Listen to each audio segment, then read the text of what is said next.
Kain. Mm. Meron silang kakaibang twist sa kanilang signature blends. Ayan, meron sila ditong white Americano. Kung taga-awit ka at naghahanap ng coffee shop ng bayan, aba, saktong-sakto itong nadayo ko na Moon Over Cafe. Dahil nga sa kanilang affordable drinks and foods, malaking dining area, plus alfresco dine-in, at meron din silang iba't ibang board games para naman di kayo mainip habang nakatambay. Hello! Welcome sa Moon Over Cafe, Kawit Branch, at ako po si Bill, isa sa barista ng Moon Over Cafe. Nag-start ang Moon Over Cafe noong 2022 sa Imus, Cavite. At ngayon, meron na po tayong Takawit, Cavite. Location po, 149 Panamitan, Kawit, Cavite. Malapit lang po siya sa Watercamp Resort. Nagsiserve din po kami ng coffee-based drink po, frap, rice meal, pasta, and pika-pika. Siyempre, meron din po kaming signature drink. Sa Moon Over nyo lang matitikman. Tulad ng Moon Over Latte, Ubi Latte, Nutty Caramel, White Americano, Coffee Cinnamon, and Dark Chocolate Espresso. At Chocomint po. Ang coffee hours po namin ay 4 p.m. to 12:30 a.m. At open na po tayo daily. At kung di po kayo makapunta dito, pwede po kayo magpa-deliver through Lalamove and Food Panda.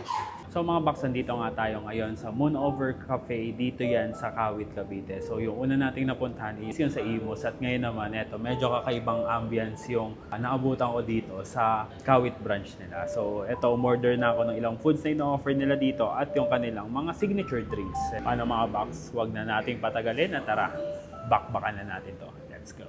So mga box, umorder tayo ng kanilang pasta. Ito yung kanilang tinatawag na pesto sardines. Ayan. Guys, kain. Masarap ng pesto Medyo may kick siyang ng konting anghang, pero saktong-sakto lang. Tapos yung earthy flavor ng pesto nandun talaga.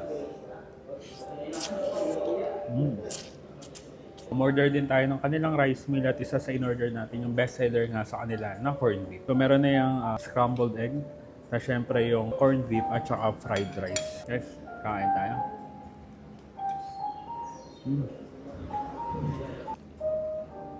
Perfect yung gantong meal or yung rice meal nila. Kung naghahanap ka ng food trip na talaga mas sigurado mo mabubusog ka.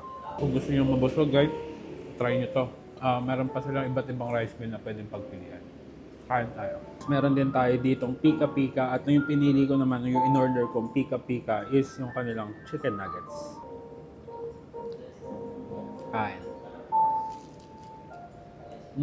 Sarap ng sauce. Kung tamang snacks naman, pamartner sa kape. Perfect yung kanilang mga pika-pika dito. Sa drinks naman mga box, ayan, syempre hindi mawawala ang cafe Americano sa atin. Pero dito sa kanila, meron silang kakaibang twist sa kanilang signature blends. Ayan, meron sila ditong white Americano. So, tikman naman natin to. Tikman natin. Sarap. Guys, yung kape nila dito, quality. Masarap talaga siya. Kung kape at kape lang. Ang sarap nito.